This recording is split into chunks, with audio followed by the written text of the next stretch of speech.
Hello everyone and welcome back to Classic Dune, and today I'm going to be making a video on how to play Dune online on Tabletop Simulator, and specifically using Krell's mod here, which is, I think, the best one. It's got a lot of scripts to help make the game faster and more convenient. It's really awesome, and the only thing is that some of them are a bit complicated and fiddly, so this video is for helping you guys out to learn this and be able to play Dune just as easily as we do. It's really great mod, really great scripts, but some of them are less than intuitive. But anyways, let's start out with the most important part, which is and if you want to use this mod, it's going to be linked down in the description, so you can find it there to subscribe to if you don't already have it. Most important part is make sure once you've figured out who's sitting where and you don't need this button anymore, which shuffles the zones and shuffles the colors, stick it in the box because it's really easy to accidentally click that. And then now you shuffle someone to someone else's spot and now you see all their hidden info. It can really ruin a game if you're like super far in. It's a major bummer. You don't want that to happen accidentally. So just get it out of the way once you're done using it.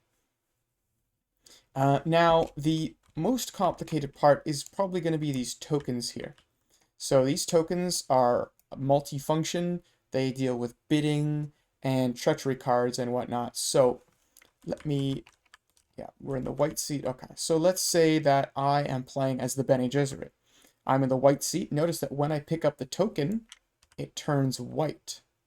So what this means is that now the Bene Gesserit token is linked to the white seat. And now when I go ahead and put it on this player dot, it will spawn in all the objects here.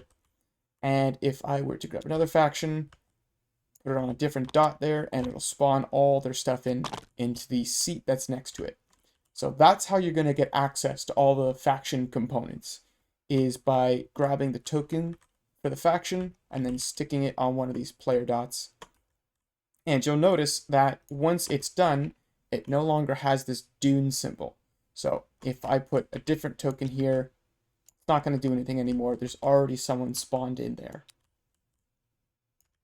Now, if you need to grab components for a faction, and let's say maybe you've run out of space, like you filled in all the spots, and now you don't have any more like active spawners, what you can actually do is go and jump in the black seat, and you see this is the area. This is it's a hidden zone.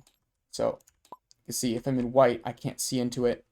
You can only see into it if you're black, and if you're in the black color. And this is where all the components are stored. So this is teal, I think. So that's going to be the Ixians. You got the Fremen stuff here, and the Harkonnen stuff over here. So if for whatever reason you need to grab faction components, for me, for a faction that's not in the game, you just need something for whatever reason, homebrew probably is where it'll come into play. That's how you can get access to it, is by jumping into the black seat, and you can find all of it down here. Now...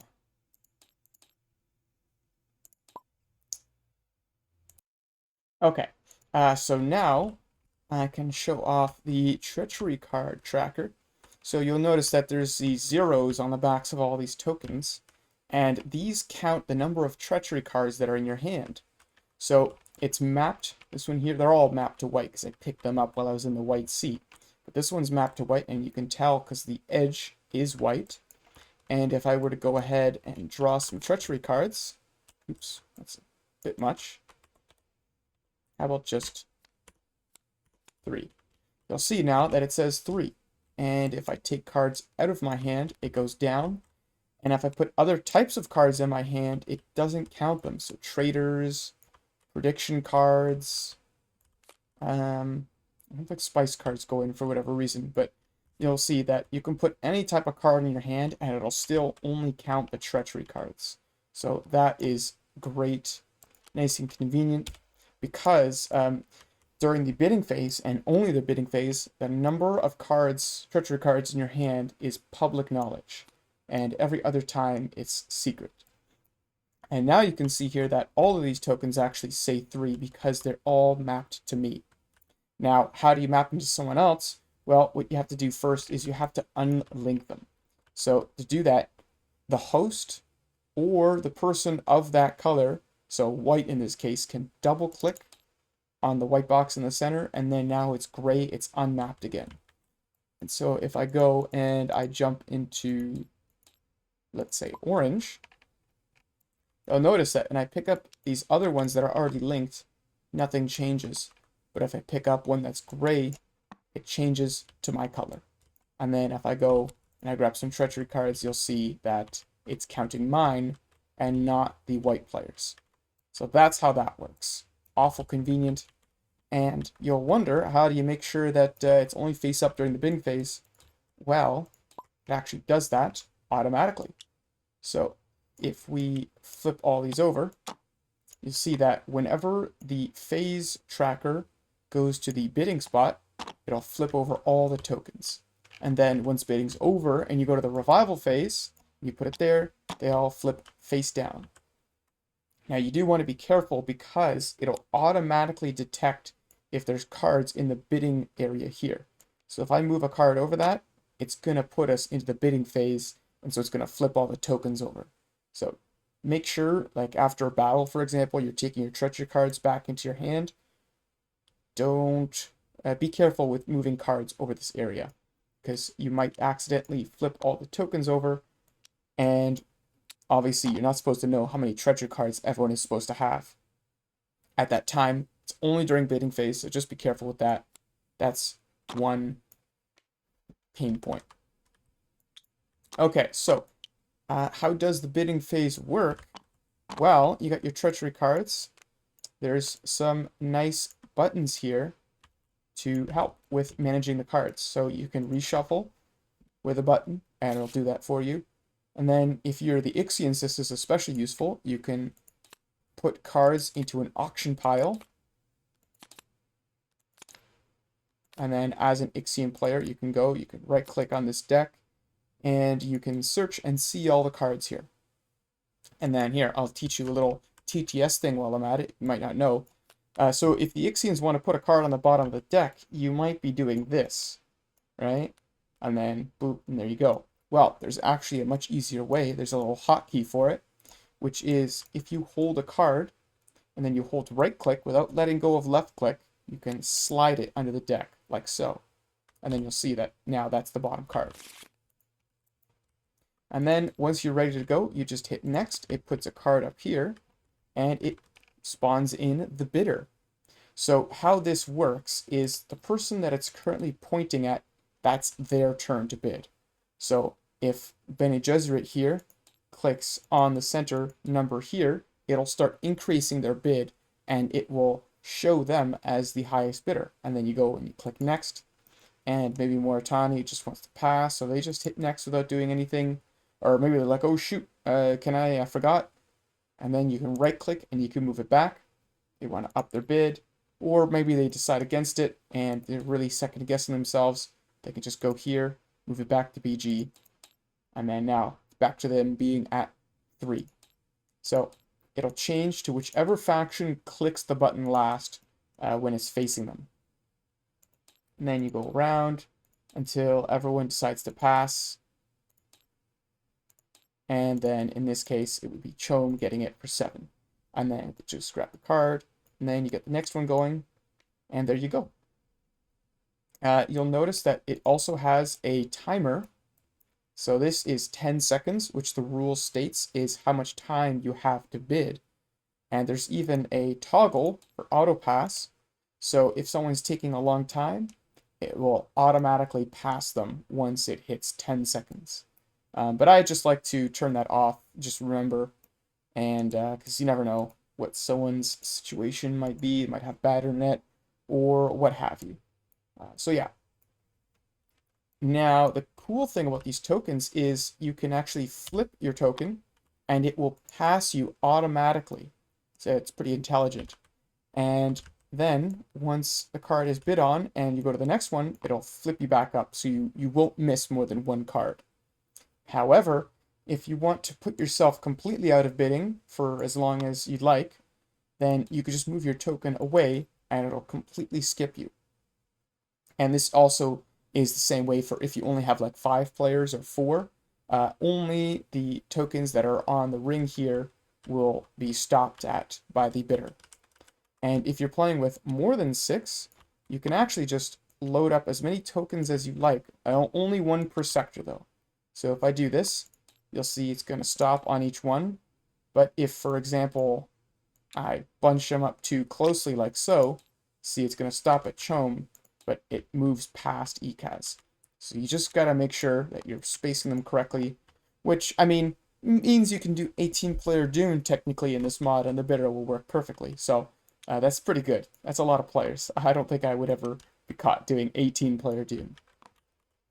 And then, yeah, the neat part about these is it actually grabs this symbol from the token itself. So these are really great for homebrew.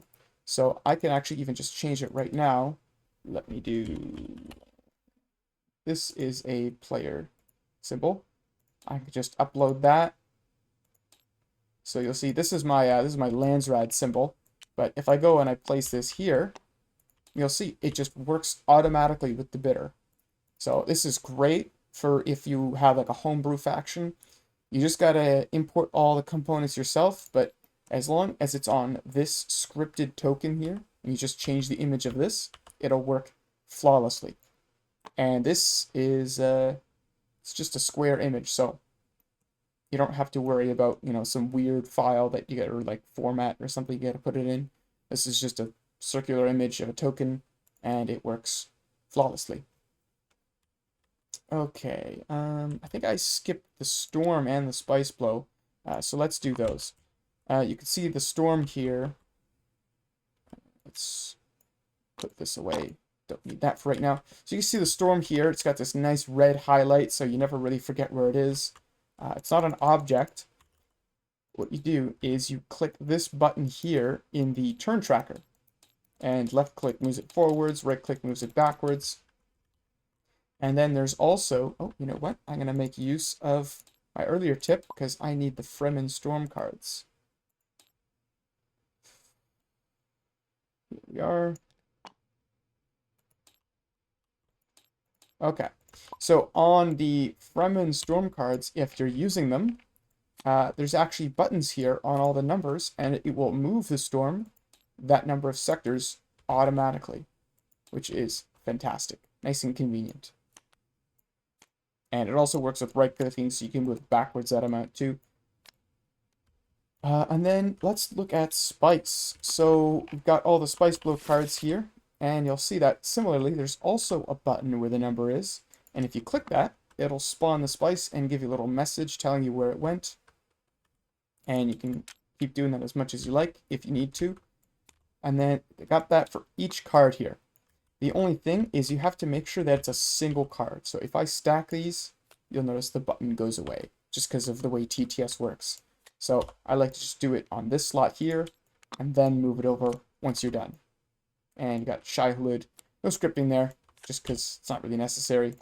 But yeah, so the Spice Blows are fantastic. They're super nice because you don't have to look at the little mini map here and figure out where it is. But of course, I play this game way too much, so I have them all memorized.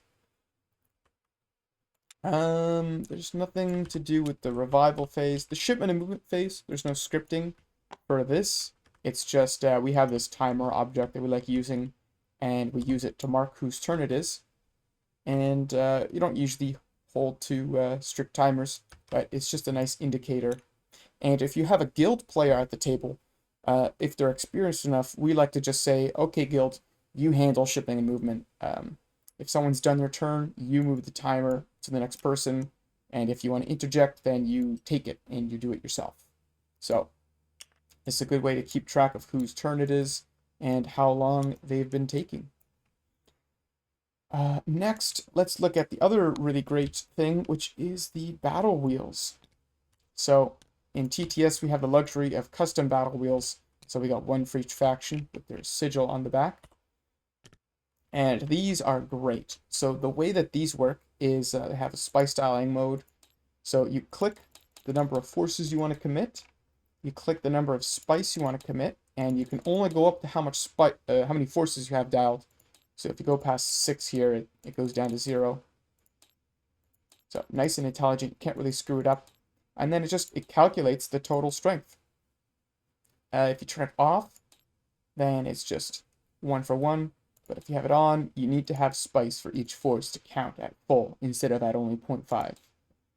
And then it also has other modes. So this is for most factions, but you can change it to Emperor, in which case you'll get access to up to 5 plus 2 forces. And you can see here it's still doing all the math correctly. It's applying spice to the plus 2 forces first, and then any extra goes on the plus 1 forces.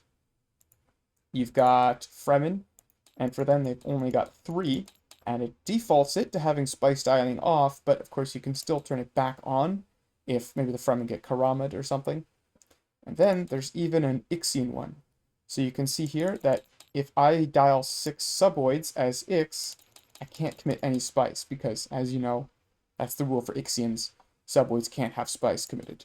But if I put some cyborgs on here, then I can start spending spice. So these are super intelligent, and they make dialing a really convenient, really easy, and normally it's a headache, especially if you're Ixians in advance. That's always tough for me.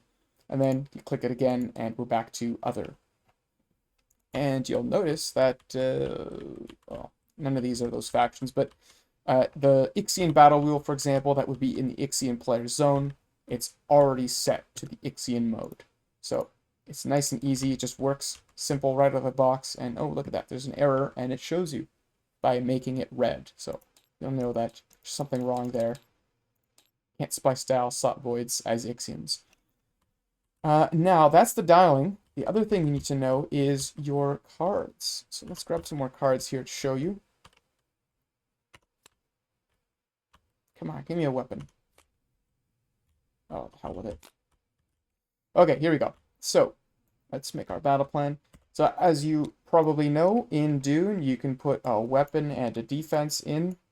There's no special scripting with that. You can put as many cards in here as you like. But you should probably just stick to what's legal. So, 1 weapon, 1 defense, and let's stick a leader in here. When you pick it up, it automatically flips over. And then what you do is you'll take it to the battle plan zone here. Now, you can either click reveal, or you can hit R, and it will flip and shoot everything out. So, great for a nice, sudden battle plan reveal. Now, you want to be careful because of the way this works, you can't shake the battle wheel. Because normally when you shake a bag, it will shuffle it. And in this case, shuffling is what triggers that. So if I were to shake this, you'll see that it spits out the battle wheel. So you got to be kind of careful with these. It's pretty forgiving, but when you have prepared your battle plan, you just want to drag it smoothly over to the area. You don't want to shake it and accidentally reveal your plan before you're ready. So just be careful with that. So that's how the battle wheels work. They're really, really awesome, really convenient. And then you just, wait for both players to be ready. They put their battle plans in here. Let's just do this. And then when everyone's ready, you just go hit R on them, and then there you go. And you can see who wins. Okay, I think that's all the interesting scripting for this mod. I might be... Oh, you know what? Let me reload it. There's one last really neat thing here, and that is there's an Atreides tracker built in. So if we go ahead and switch to white here, you can go and spawn in the Atreides. And you'll notice they've got all their extra accessories like the Kwisatz Haderach tracker. But they also have this tracker.